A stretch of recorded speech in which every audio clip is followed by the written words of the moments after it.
Hello मेरे प्यारे बच्चों, बोलो केड़ो हाल है, केम छो और कैसी चल रही है आपकी पढ़ाई। बहुत कम टाइम बचा है बच्चों, लग जाओ बस। ठीक है, तो हम 2 स्लोगन पे काम कर रहे हैं, अब की बार 90 पार और सबका साथ सबका विकास। तो आपने अभी तक चैनल सब्सक्राइब नहीं किया है तो पहले चैनल को सब्सक्राइब कर लीजिए, क्योंकि इस चैनल पे हम आपको देने वाले हैं बहुत कुछ एग्जाम से रिलेटेड। बहुत सारे इंपॉर्टेंट क्वेश्चंस आपको मिलेंगे, बहुत सारे इंपॉर्टेंट वीडियोस आपको मिलेंगे, बहुत सारे इंपॉर्टेंट चैप्टर के वन शॉट्स आपको मिलेंगे और गाला सॉल्यूशन तो आपको मिल ही रहा है। फिर भी अगर आपको कुछ चाहिए तो आप हमें कमेंट में लिख सकते हैं। अभी हम कंप्लीट करेंगे पेपर नंबर 6 का सेक्शन ए। तो अभी तक आपने पेपर नंबर 6 का सेक्शन ए नहीं किया है तो अपने आप करने मत बैठो, मेरे साथ आ जाओ। 10-15 मिनट का वीडियो टारगेट दे दो मेरे को, 10 मिनट में कंप्लीट करने की कोशिश करते हैं पेपर नंबर 6 का section A statistics. So let's go to on our screen. तो चलो स्टार्ट करते हैं, पहला क्वेश्चन देखते हैं क्या लिखा है। देखो पेपर नंबर 6 है, ठीक है। Which index number is used by the Reserve Bank of India to take the necessary step to control the inflation by studying the changes in the price level? तो बताओ कौन सा होता है, ये ले लेते हैं पेन ग्रीन वाला, ठीक है। तो बोलो कौन सा होता है, कौन सा लिविंग इंडेक्स, क्योंकि फॉर्मूला क्या है, wholesale price index number of the current year divided by wholesale price index number of the base year into 100। तो आपको फॉर्मूला याद होना चाहिए इसके लिए। Next, what weight is assigned as an expenditure to the price relative P1 Q0 to the item to obtain the formula of the Paasche index? Sorry, एक minute खाली। Partial index number के लिए तो मैंने अगर चलो आज मैं आपको एक छोटा सा ट्रिक और देती हूँ। देखो अगर लास्ट ईयर आप पढ़ते हो तो उसके लिए नंबर याद रखो 1000। पार्शियल अगर याद पढ़ते हो तो उसके लिए नंबर याद रखो 1101। और फिशर ने इन दोनों के फॉर्मूले को चोरी किया था। तो देखो पहले जैसे घर बनाते हैं तो सबसे पहले क्या बनाते हैं, उसकी ढांचा बनाते हैं, नींव बनाते हैं। तो पहले आपके फॉर्मूले की नींव बना दो, तो वैसी है sigma P Q upon sigma P Q into 100। अब इसमें 1000 फिल कर दो तो आपको याद रखने की जरूरत नहीं पड़ेगी। देखो ऐसे जैसे मैंने स्क्रीन पे लिखा वैसे के वैसे एग्जाम में लिखना, बिल्कुल भी कंफ्यूजन नहीं होगा। 1000 भर दो तो फॉर्मूला बन गया sigma P1 Q0 upon P0 Q0 into 100। अब मैंने पाशे के लिए बताया आपको 1101। किसी शादी में जाते हैं तो हम कन्यादान देते हैं ना। अब इंडियन फैमिली की तरह मत बनना कि 1101 कंजूस बन जाओ और ऐसे लिखो। ये 1101 नहीं है, ये 1001 है, ठीक है। ये नहीं, मैं क्या बोल रही हूँ 1101। तो वापस अपना नींव बनाओ, नींव लिख लो, ये आपका ढांचा हो गया। अब इसमें 1101 फिल कर दो तो 1101। तो आपका फॉर्मूला हो गया P1 Q1 upon P0 Q1 into 100। बोलो कोई दिक्कत? तो आपको क्या पूछा है, पाशे पूछा है, तो P1 Q1 upon P0 Q1 तो क्या आना चाहिए, बोलो P0 Q1। So your answer is C, ठीक है। चलो नेक्स्ट, याद करने का तरीका बता दिया। और फिशर ने क्या किया था, फिशर के लिए तो इजी, रूट में IL इंटू IP दोनों के फॉर्मूले को क्या किया उन्होंने, चोरी किया, ठीक है। चलो नेक्स्ट क्वेश्चन करते हैं। Question number 3, which of the following value is not possible as the value of R? तो आपको भी पता है वैल्यू ऑफ द R क्या होता है, -1 से कहां तक होता है, -1 भी हो सकता है, इज इक्वल टू भी लगाना है, से R की वैल्यू कहां तक होती है, ग्रेटर देन इक्वल टू 1 तक होती है। तो ये आपका आंसर होता है R का। तो देखो इसमें से कौन सी वैल्यू नहीं हो सकती है, तो 1 से ज्यादा बड़ा नहीं हो सकता है और -1 से बड़ा नहीं हो सकता, तो फिर ये वाला, ठीक है। बाकी सब तो पॉसिबल है, 0 भी हो सकता है, ठीक है, जब लैक ऑफ कोरिलेशन होता है। Next, which kind of correlation will you get between the number of units sold and its revenue at a constant price? तो कौन सी वैल्यू आपको मिलती है, which kind of correlation you will get when the number of the units sold and its revenue, number of unit sold और उसके revenue क्या होते हैं, एट अ कांस्टेंट प्राइस। तो कौन सा काइंड ऑफ कोरिलेशन मिलता है बताओ।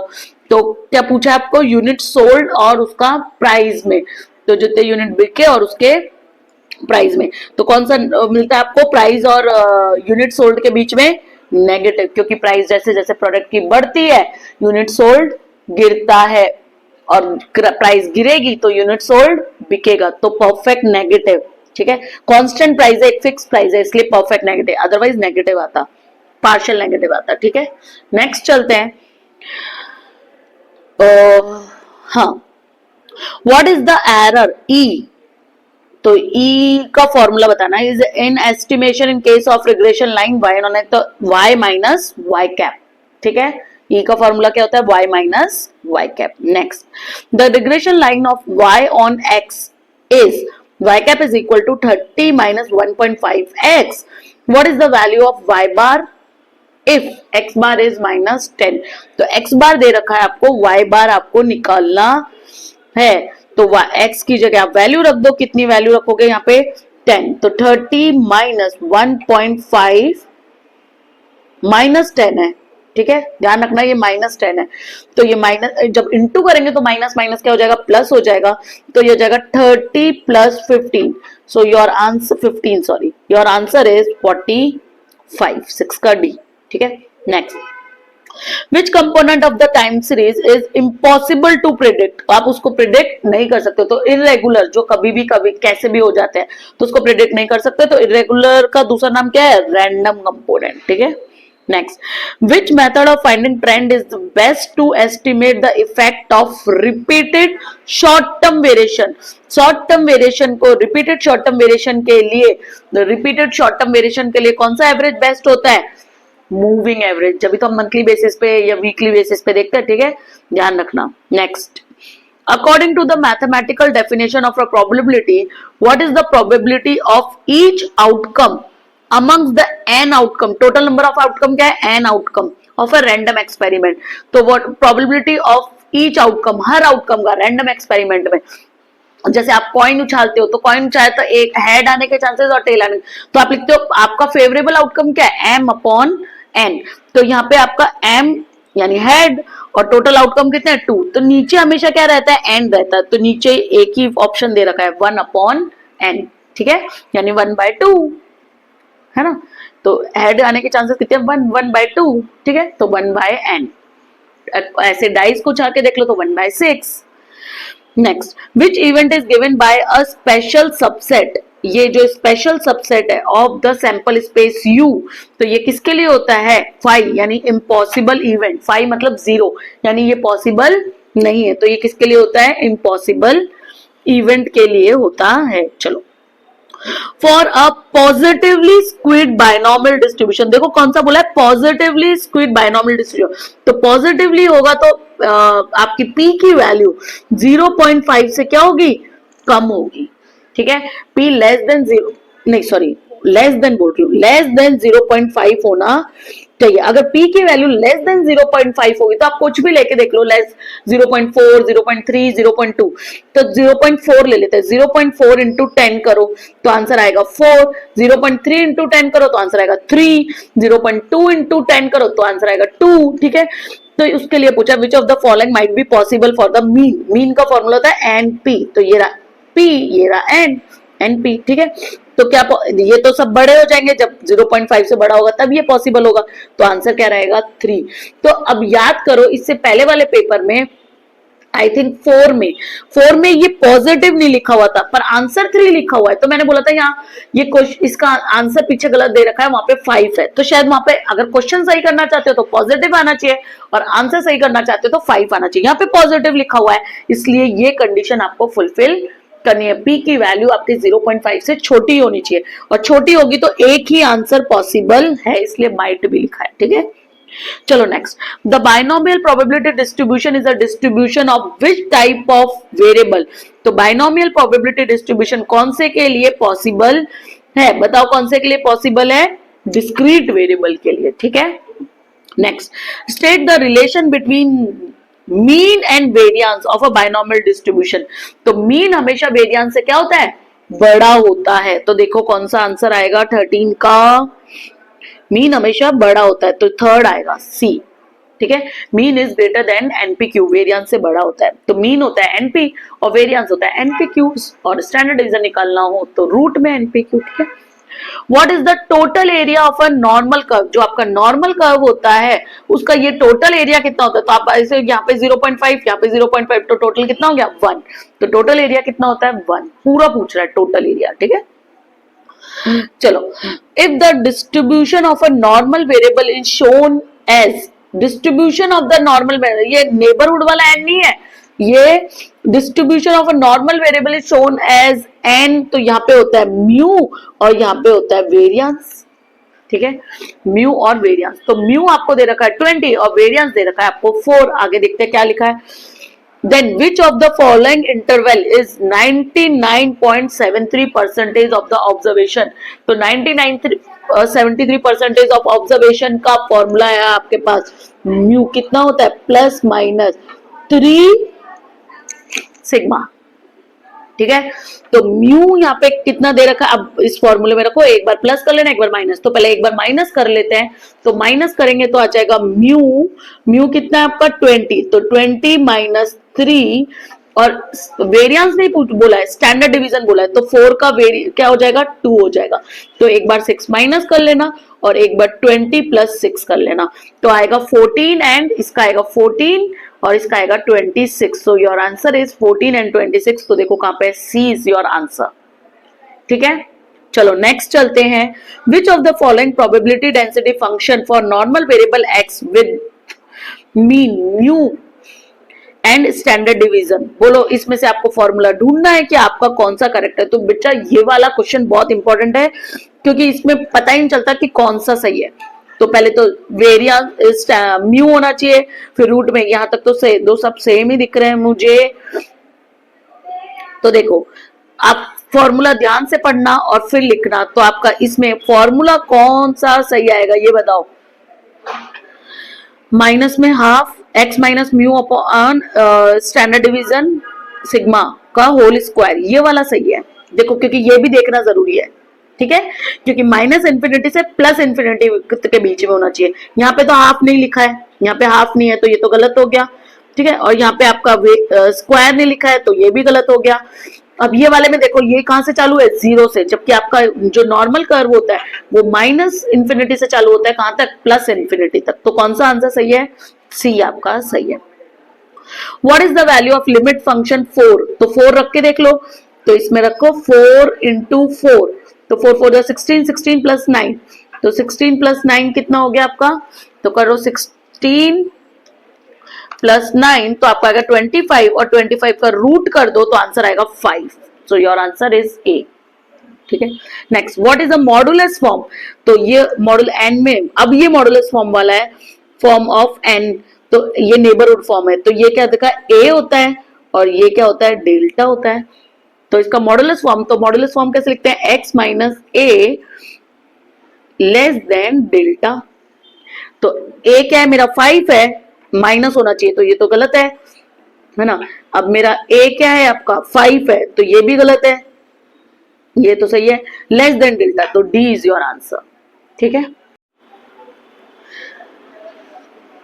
चलो 19 स्टार्ट करते हैं। If y is equal to C X plus D comma, फिर लिखा है c and d are constant, c और d क्या है आपके constant, and then what will be dy upon dx।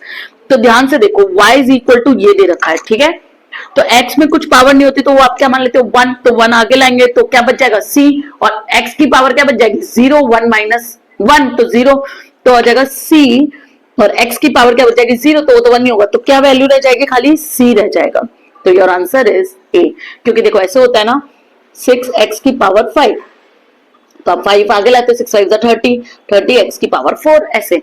तो जब कुछ पावर नहीं होती, जैसे 6x हो तो कुछ पावर नहीं होती, तो इसका मतलब वो पावर कितनी है 1 है, तो 1 आगे ले आओगे तो 6 1 6, और फिर x की पावर क्या बच जाएगी 1 था ना, 1 माइनस 1, तो x की पावर क्या बन गई 0, तो किसी की भी पावर 0 होती है तो वो क्या होता है 1 होता है, ध्यान रखना ये वाला, ठीक है, तो सी आंसर होगा।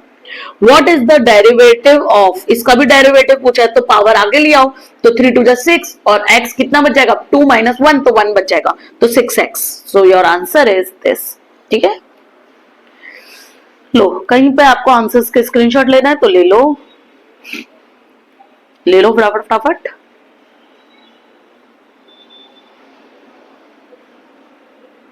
ले लो। लास्ट पेयर पार्शियल फिशर याद करने के लिए मैंने क्या बताया, लास्ट पेयर के लिए 1000 याद रखो, पार्शियल के लिए 1101। ठीक है, कन्यादान देते हैं ना हम किसी की शादी में जाते हैं तो मुंह में पानी आ गया, और फिशर ने उन दोनों का फॉर्मूला क्या कर लिया था, चोरी कर लिया था और रूट पे रख लिया। ठीक है, ऐसे याद रखो। ओके, अब मेरा स्टैटिस्टिक्स भी कंप्लीट हो चुका है, यानी हमारा स्टैटिस्टिक्स भी हम पूरे पेपर चढ़ा चुके हैं, पेपर 1 to 6 का सब कुछ कंप्लीट हो चुका है। अभी भी आपको ढूंढ ही रहे हो मेरे चैनल पे और आपको नहीं मिल रहा है तो आप मुझे कमेंट में लिख सकते हो कि मैम ये कहाँ है, तो मैं आपको लिंक या तो उसी के रिप्लाई में लिख दूंगी। और दूसरी चीज, अकाउंट्स कंप्लीट हो चुका है, स्टैटिस्टिक्स कंप्लीट हो चुका है। अब आपको जहां पे भी दिक्कत आ रही है, कोई वन शॉट, कोई चैप्टर करने में, बेटा सबसे पहले बुक कंप्लीट करो। ठीक है, तो आपको कहीं पे भी वन शॉट वीडियो चाहिए बुक को कंप्लीट करने के लिए, क्योंकि 70% सिलेबस आपके बुक में से ही कवर होता है। तो आपको उसमें कहीं दिक्कत आ रही है तो आप मुझे पूछ सकते हैं और आप मुझे कमेंट में लिख सकते हैं कि मैम इसका आप वन शॉट बना दो, तो I am ready to help you out. ठीक है, लेकिन अगर मैं आपको कुछ दे रही हूं तो डेफिनेटली मैं आपसे कुछ मांगूंगी। ठीक है, जितना टाइम मैं दे रही हूं उतना टाइम तो आपका नहीं मांगूंगी, पर एक छोटी सी चीज मांगूंगी। आप मुझे क्या करेंगे, गूगल पेज पे जाके रिव्यू करेंगे। कैसे रिव्यू करेंगे, देखिए आप ऐसे क्रोम पे जाइए, मैं खोल रही हूँ, देखो क्रोम पेज, क्रोम पे जाइए और आप एक नया टैब खोल लीजिए, क्योंकि मेरे यहाँ बहुत सारी है, और वहां पे लिखिए श्रीधर इंस्टीट्यूट ऑफ कॉमर्स, और आपको डायरेक्ट वेब पेज पे मत आ जाना, आप लिखना श्रीधर इंस्टीट्यूट ऑफ कॉमर्स, धर institute of commerce. Web page, website पे मत आना, आप यहाँ गूगल बिजनेस पे आना, गूगल माई बिजनेस पे। ठीक है, और यहाँ पर आप मुझे जाकर रिव्यू करेंगे। कहां पर, यहाँ पे रिव्यूज में जाना और यहाँ पे आप मुझे रिव्यू लिख सकते हैं। ठीक है, तो प्लीज अभी तक अगर आपने इतना सा, मैं आपसे मांग रही हूँ, क्या आप मुझे इतना सा नहीं दे सकते? ठीक है, तो अगर अभी तक आपने रिव्यू नहीं किया है मुझे, तो ये शायद मेरा लास्ट वीडियो भी हो सकता है। क्या आप चाहते हो ये आपकी और मेरी लास्ट मीटिंग हो? नहीं, अभी तक आपको अभी भी आपको बहुत कुछ मटेरियल चाहिए, इंपॉर्टेंट क्वेश्चन चाहिए, फॉर्मूलेस की लिस्ट चाहिए। फिर आपको हम लोग क्या कर रहे हैं कि पिछले 10 सालों से कौन सी चैप्टर में से क्वेश्चन रिपीट हो रहे हैं वो क्वेश्चन जरूर पढ़ना है, और वो कौन से सेक्शन में आ रहा है उनका भी मैं तैयार करवा रही हूँ मटेरियल, तो आपको वो सब मिलेगा। लेकिन आप उसके लिए आपको मुझे 2 मिनट देने होंगे और मेरे गूगल पेज पे जाके क्या करना होगा, एक रिव्यू देना होगा, और फिर आप कमेंट में लिख देना कि ma'am I have uploaded your review, और आप हमें देख रहे हो उसके लिए एडवांस में थैंक यू, और आप जो रिव्यू दे रहे हो उसके लिए भी एडवांस में thank you. So thank you very much, फिर मिलते हैं नेक्स्ट वीडियो में। Bye, have a nice day.